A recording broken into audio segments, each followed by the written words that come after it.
Ito naman. Yun nga. Nasagot mo na rin eh. Para kanino mo ginagawa yung mga ginagawa mo.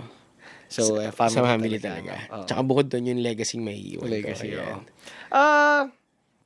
labas naman tayo sa negosyo. Sige. Papunta naman tayo sa pamilya naman. Kasi isa rin sa nakita ko sa'yo, bilang nakita ka sa social media, working man ka, lagi kang nasa ibang lugar, lagi kang ganyan, pero sobrang family guy mo rin. Yes. Na parang sobrang lagi pa rin kayo magkakasama ng pamilya mo, ng anak mo. So ito naman, di ba tatay ka na ngayon? Yes. Paano ka naman binago ng pagiging tatay?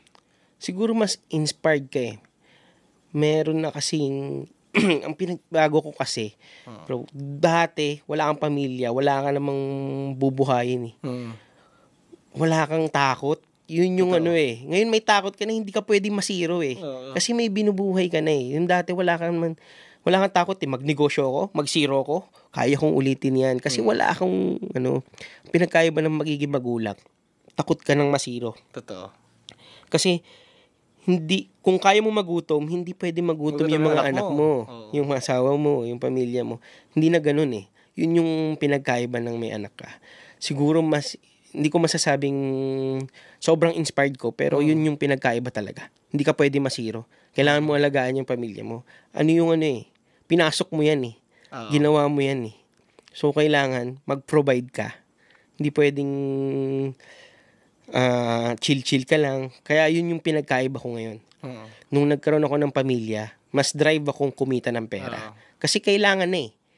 Hindi na katulad dati eh. Gusto mo lang. Kung tama rin ako, ayoko muna magtrabaho. Okay lang eh.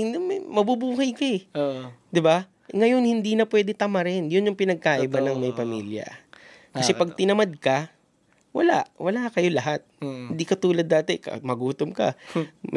Dati, konting diskarte mo lang. Diskarte lang. Diskarte ka, pwede kang kumita. Tsaka, may maliit na mga buy and sell ka lang.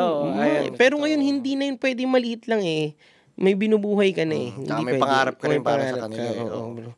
Tsaka, yung talaga, kung wala yung wife ko ngayon, hindi ko magagawa to. Number 1, isa siya sa pinakamalaking bagay na nagbago siya. Tsaka yung mga businesses. Siya ang nagmamanage yan ngayon. Tsaka yung cousin ko. Sa finance ng cousin ko, 3 kami mag-partner. Yung wife ko tsaka yung cousin ko. So si James, siya yung sa finance, then yung wife ko sa operations ngayon. Pero lahat ng nangyayari sa operations, ako pa rin ang approval. So madalas kami nagtatalo ng wife ko kasi yung mga lahat ng pangyayari sa store. So sa akin yun, maabot sa inyo. Kailangan ko maayos yun eh. Kailangan mag-create siya ng solution eh. So ini-improve ko yung wife ko ngayon na paano niya i-handle nang wala ako. Kasi hindi ako palagi ngayon nandyan eh. Yun nga kasi hindi lang ako nagbi-business ngayon. May operations ako ng isang company. So, pinagja-juggle ko yung pagiging businessman and then yung pagiging employee. So, tsaka nakita ko talaga sobrang busy mo, no? Kaya thank you talaga sa pag-unlock mo dito. Kaya, ito naman, kung may message ka sa asawa mo, anong message mo sa asawa mo? Thank you. Sobrang thank you ako na naging asawa ko siya. Kasi, lahat ng ginawa namin ngayon, malaking part siya ng success namin sa business. So, kung wala siya, hindi ko magagawa to eh. Sa paperworks, dyan ako wala. Wala ako dyan. Paperworks, never ako dyan. Yung, tawag dito, filing, yan wala ako. Hindi mo ako maaasahan dyan. Pero lahat documentation, wala ako dyan. Yun nga bro, hindi ako sa hard labor talaga tayo. Alam yan, kahit mga office mate ko, documentation, hindi ako magaling dyan. Pero maasahan mo ako sa site, operations, maasahan mo ako dyan. Bibigyan kita ng mga solutions. Anong pwede natin gawin sa ganito, yan. Pero sa documentation, kailangan may tagasulat ako. Ayun naman pala. Paano